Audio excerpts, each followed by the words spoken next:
Historia de la filosofía, por Giovanni Fornero. Volumen 4, 141, parte octava. La filosofía contemporánea. Tomo 2, capítulo 7. Marxismo, hermenéutica y epistemología. De Moltmann a Pannenberg. 1005. La teología de la liberación latinoamericana. Del Concilio Vaticano II a Medellín.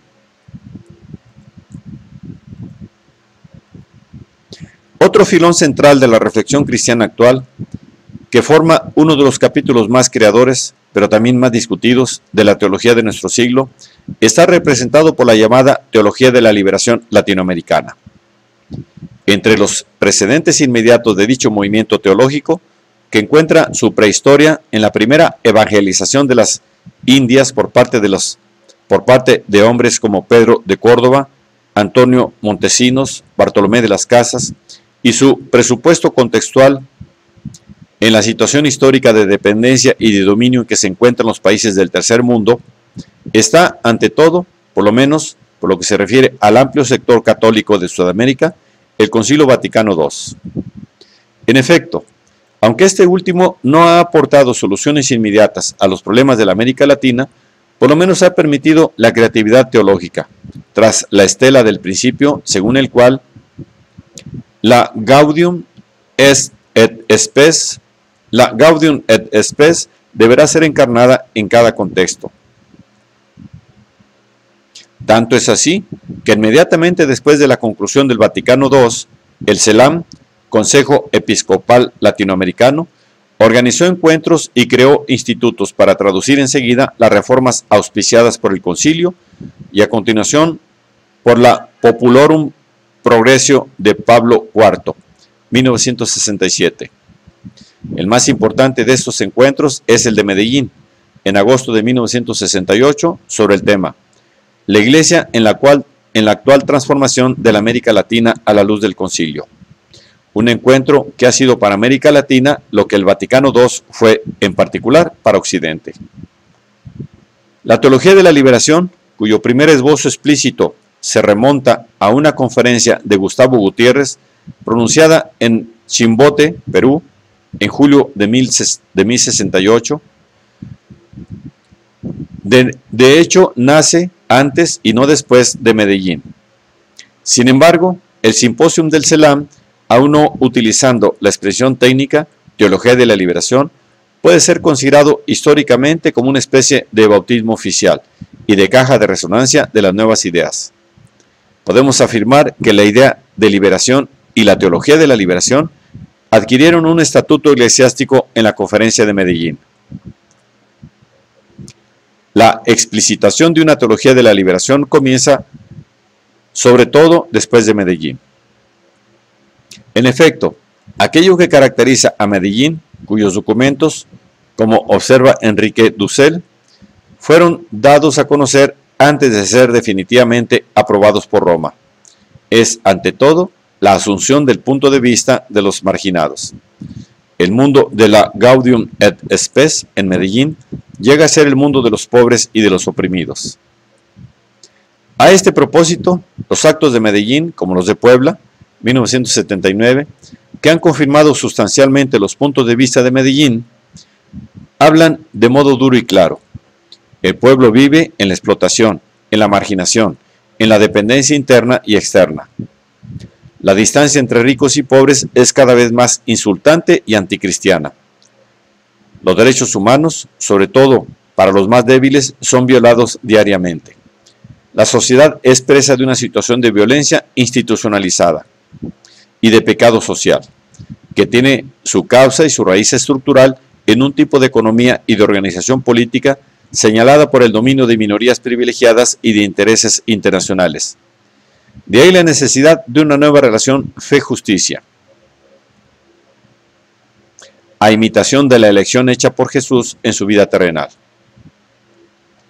Estas declaraciones muestran cómo la Conferencia Episcopal de Medellín, aún partiendo del Concilio Vaticano II, ha ido más allá del concilio, separándose de él en algunos puntos fundamentales, que Gustavo Gutiérrez ha sintetizado de este modo. El Vaticano II habla del subdesarrollo de los pueblos, partiendo de los países desarrollados y en función de lo que estos últimos deben ser los primeros en hacer. Medellín trata de ver el problema partiendo de los países pobres. Por esto, los define como pueblos sometidos a un nuevo tipo de colonialismo. El Vaticano II habla de una iglesia en el mundo que describe con la tendencia a mitigar los conflictos. Medellín demuestra que el mundo actual en el cual la iglesia latinoamericana debe estar presente se encuentra en pleno proceso revolucionario. El Vaticano traza las grandes líneas de una renovación de la iglesia. Medellín indica las normas para una transformación de la iglesia en función de su presencia en un continente de miseria y de injusticia.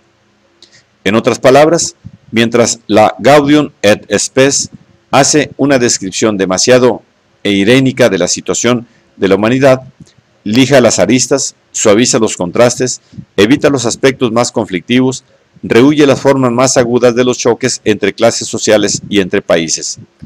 Medellín denuncia por entero la conflictividad concreta de la cual sufren los pueblos y las masas explotadas del tercer mundo. Después de Medellín, se han multiplicado en toda América Latina los encuentros y los simposios teológicos sobre el tema de la liberación, en Bogotá, en Buenos Aires, en Ciudad Juárez, en Oruro, etc. Paralelamente, han empezado a florecer y a circular, en número cada vez mayor, escritos de teología de la liberación. Muchos de estos escritos eran de carácter más bien ocasional, sin pretensiones de profundidad teológica. Su ocasionalidad hizo que bien pronto perdieran importancia. Pero las solicitaciones de una teología de la liberación se intensificaban partiendo de la base. A estas solicitaciones han respondido los primeros textos orgánicos del nuevo curso teológico. Hacia una teología de la liberación, 1969, de G. Gutiérrez, que es el texto de la ya mencionada conferencia de Chimbote. Opresión, liberación. Desafío a los cristianos, mayo de 1971, de Hugo Asman. Teología de la liberación. Perspectivas, diciembre de 1971, de G. Gutiérrez, que representa una especie de carta fundacional o de manifiesto programático del nuevo planteamiento teológico. Jesucristo Liberador, 1972, Leonardo Boff, Teología desde la praxis de la liberación, 1973, de H. Hasman. Estos tres autores, extremadamente cercanos a nivel de método utilizado y de objetivo perseguido, no son más que la punta emergente de un grupo interconfesional más amplio que comprende a José Míguez Bonino, Rubén Alves, Leonardo Boff, Juan Luis II, Enrique Dussel, Gonzalo Arroyo, Segundo Galilea, etc. De todos estos estudiosos, los más conocidos y eminentes son sin duda Gutiérrez y Asman.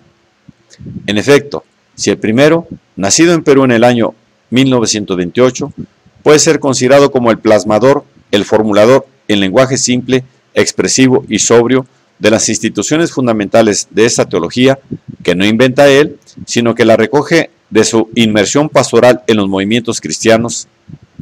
El segundo, nacido en Brasil en 1933, puede ser considerado como uno de los más calificados teóricos de la nueva teología y uno de sus más lucidos divulgadores.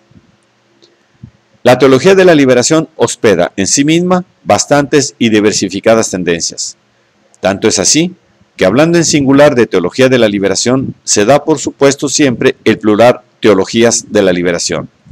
Sin embargo, respecto a la producción teológica corriente, fruto de elaboraciones individuales, las teologías de la liberación tienen un carácter más marcadamente coral, en el sentido de que cada uno de los teólogos tiende a ser portavoz de un movimiento colectivo más amplio en el cual él participa. Tanto es así que en Europa no nos damos bastante cuenta de cómo esta teología no es fruto de un discurso universitario, sino expresión de un movimiento eclesial y político de base que cuenta con la adhesión de miles de religiosos, sacerdotes, laicos. Esto explica por qué en la teología de la liberación, más allá de las discrepancias, tienden a prevalecer o son mayores los consensos, las coincidencias y las convergencias de posición.